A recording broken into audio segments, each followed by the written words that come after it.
Hey class, welcome back to the second video on angle measures and segment lengths. In the previous video we discussed angle measures and arc measures, and today we're going to learn about segment lengths, but it's going to be the same type of stuff that we saw in the previous part of the lesson, what happens when stuff intersects circles. So this is a quick recap of what we talked about in the last video. We got to know when to add arc lengths and when to subtract arc lengths, and remember that, of course, the angle is half the arc.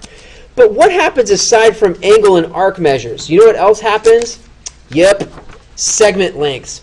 So now we're going to start talking about segment lengths and their relationships because they're kind of neat, to be honest with you. So let's say all of these things that we talked about in the last video occur. Aside from angle measures, we have segment lengths. And from the point P, basically the point of intersection is where neat things happen.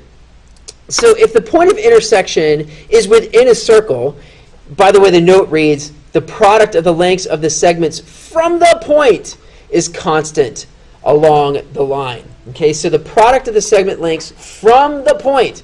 So if the point exists inside the circle, we've got two segment lengths coming from it. In the case of point P here, we have segment C and segment D.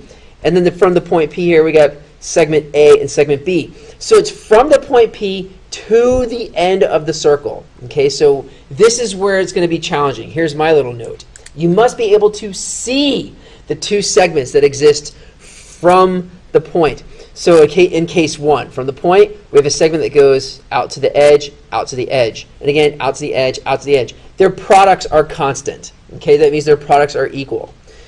When the point is outside the circle, this is where things get nutty. So what we have to be able to see is from point P to the edge of the circle, we have a length W. And then from point P to the edge of the circle, we also have a length W and X. W and X. We have to be able to see the entire segment length to the edge of the circle. That is challenging because it's hard to see.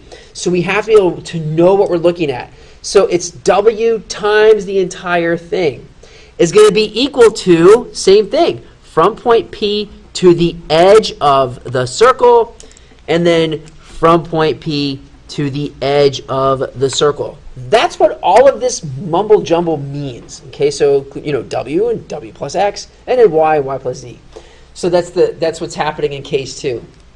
In case 3 with a tangent, it's very similar.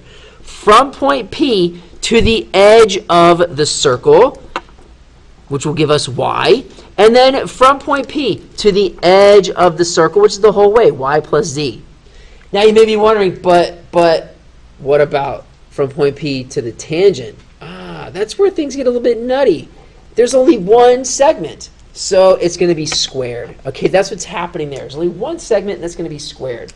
So this is the note that we have to deal with. I'm only going to do a couple of examples in this video, but you have to see the relationship between segment lengths and being able to see the two segments from the point. Okay, so from the point to the edges of the circles. All right, cats, let's get this going. Well, 2 examples, and then we'll do a quick quiz. In the first example, we have the case where the point is outside of the circle. So the challenge is going to be seeing the two segment lengths. Well, clearly, hopefully we can see one of them is 6. That's kind of convenient. But what's the other one? From the point to the edge of the circle, the other segment is not 8. It's 14. It's 8 plus 6. So we will be finding the constant products. Okay, so it's the product of the segment here and the segment all the way to the other edge. So it's 6 times 14.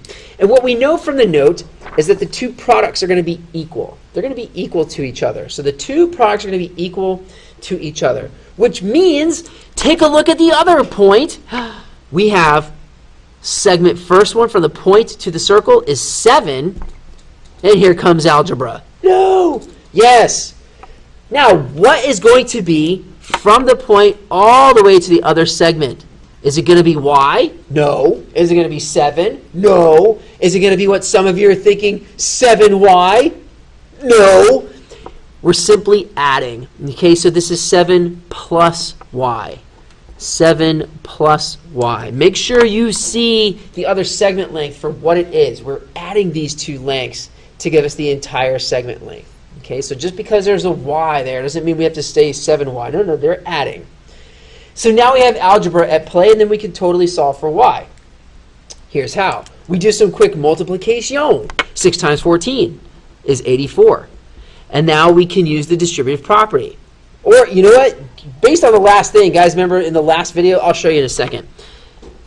49 plus 7y. I'll show you a neat trick based on the last video. And so now we have our equation. We can subtract 49 from both sides, and we can solve. Okay, so we can't take there's 5, that's 3. Okay, that's nice and convenient. So 7y equals 35, therefore y equals 5. We now know the segment length of y is 5. Mr. Katz, tell me that trick. You want it? You got it. So you remember we had 6 times 14 over here, and 7 times 7 plus y over here? Remember? Remember? Good. Now, in the previous video, we talked about getting rid of that 1/2 first. Do we have to multiply 7 through the right-hand side? Nope. We can divide both sides by 7 right now. Like I said before, PEMDAS is a lie. So we can divide 7. Look at that. And 14 divided by 7 is 2. 12 equals 7 plus y. Y equals 5. No matter how you do it, it all works out the same because math is awesome. All right, so that's how the segment lengths work in that example. What about the crazy example, that case number 3? Remember, we've got to see the two segments from the point and then remember the relationship with them. So this is what's happening here. From the point, we have an 8, of course. But what is the other segment? Do you see it all the way through? From the point to the other end of the circle is not 16. It's going to be 24. We have to make sure that we're seeing that. And then that will be equal to what now? Okay, so remember the other trick from that third note. It's going to be that length squared. So in this case, it's going to be z squared. Now, from here, we can do a lot of neat things. How about I'll do this the hard way, and I'll show you guys, maybe I'll show you a trick, maybe not, who knows. So 8 times 24 equals 192. So we have 192 is equal to z squared. How do we solve for z? We take the square root of both sides. Very good, very good. So z is going to be equal to the square root of 192. Do we leave it like that? I don't know. It depends on what the question's asking. This doesn't say anything about rounding, so if it did, we just hit square root button. It didn't say anything about exact values, so it doesn't mean we have to simplify stuff. But let's simplify stuff. Let's check out that number 192. This is a fun number. Did you know that 192 is divisible by 2? 2 can go into it because it ends in 2. So how does that work? 2 goes into 19, let's see, 9 times, so we got 96. Well, that's interesting.